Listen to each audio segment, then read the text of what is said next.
বৃষ্টিকে উপেক্ষা করে ঝালদায় রথের দড়িতে পড়ল টান। ঝালদা শহরের বহু প্রাচীন রথযাত্রা দেখতে ভক্তদের ভিড় জমলেও বৃষ্টির জেরে সমস্যায় পড়তে হয় ভক্তদের। তবুও বিকেল নাগাদ রথের দড়িতে টান দিলেন 8 থেকে 80।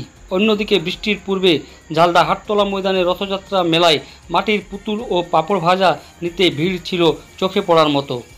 এটা আমাদের রথযাত্রা উপলক্ষে প্রত্যেক বছরে না, এই বছর হয়।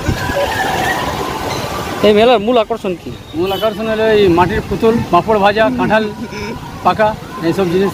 পাঁপড় ভাজা না খেলে তো আমাদের কোনো হয়েই নাই। এই মেলা মানে পাঁপড় খাতেই হবে। কীরকম বিক্রি কীরকম? বিক্রি মোটামুটি ভালো, এখনো হয় না, অবশ্য একটু জলের জন্য একটু ভিড়টা কম আছে, এখনই ভিড় হয়তো জমবে।